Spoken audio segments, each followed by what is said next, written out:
നമസ്കാരം. ന്യൂസ് കേരളം 24ലേക്ക് സ്വാഗതം. ഞാൻ ഷിബു റാവുത്തർ. ഡിസംബർ 21 കൊല്ലത്ത് നടക്കുന്ന പ്രസിഡൻസ് ട്രോഫി ജലോത്സവത്തിൻ്റെ ആലോചനാ യോഗം നടന്നു. പ്രസിഡൻസ് ട്രോഫി വള്ളംകളിയുടെ സ്വാഗത സംഘം സ്പോർട്സ് കമ്മിറ്റിയുടെ ആലോചന യോഗം DTPC ഓഫീസിൽ കൂടി. യോഗത്തിൽ ചെയർമാൻ എക്സ് ഏണസ്റ്റ് അധ്യക്ഷത വഹിച്ചു. കൺവീനർ കെ രാധാകൃഷ്ണൻ സ്വാഗതം ആശംസിച്ചു. വള്ളം കളിയുടെ വിജയത്തിനും പബ്ലിസിറ്റിക്കും വേണ്ടി ഫുട്ബോൾ, കബഡി, വടംവലി, കരാട്ടെ, പട്ടം പറപ്പിക്കൽ, ബോക്സിംഗ്, ഹോക്കി മുതലായ മത്സരങ്ങൾ നടത്താൻ തീരുമാനമായി. ജലോത്സവത്തോടനുബന്ധിച്ച് വിവിധ കായിക ഇനങ്ങളിൽ സൗഹൃദ മത്സരങ്ങൾ സംഘടിപ്പിക്കുവാൻ വേണ്ട സാഹചര്യം ഒരുക്കുന്നതിന് വിവിധ കായിക ഭാരവാഹികളെ ചുമതലപ്പെടുത്തി. യോഗത്തിൽ രാഷ്ട്രീയ കായിക മേഖലയിലെ പ്രമുഖരായ വ്യക്തികൾ പങ്കെടുത്തു. ന്യൂസ് ഡെസ്ക്, കൊല്ലം.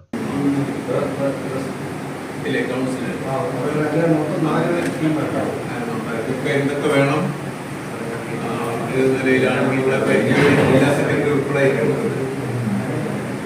അപ്പൊ ജീവനക്കാരുടെ എല്ലാം നല്ല അധികമായ പങ്കാളിത്തം ജോയിന്റ് കൗൺസിൽ വടംവലിയൊക്കെ വെച്ച് പിന്നെ കോർപ്പറേഷൻ ടീമും കളക്ടർ ടീമുമായിട്ട് വടംവലിയൊക്കെ എങ്ങനെ വേണമെന്ന് ചർച്ച ചെയ്ത് തീരുമാനിക്കും.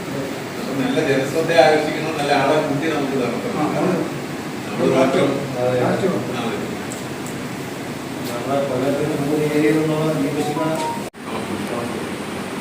പിന്നുള്ളതാണ് വടംവലി പറ്റുമോ?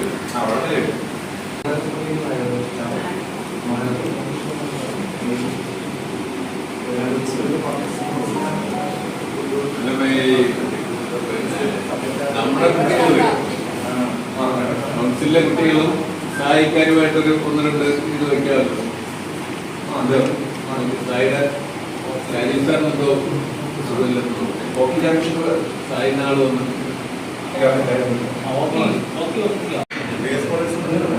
നാല് ടീമാവും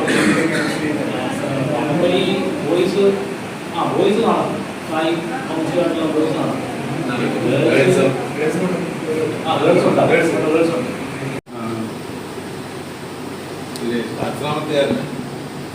അവിടെ എന്തെങ്കിലും ആവശ്യങ്ങൾ ഉണ്ടെങ്കിൽ അവര് ബഡ്ജറ്റാക്കിക്കും. ബഡ്ജറ്റാക്കി 7-ാം തീയതി അവർ അത് അവതരിപ്പിക്കും. ശരിയാണോ? നമ്മുടെ ഫ്ലവർസിനോടെ ആവേശിച്ചാൽ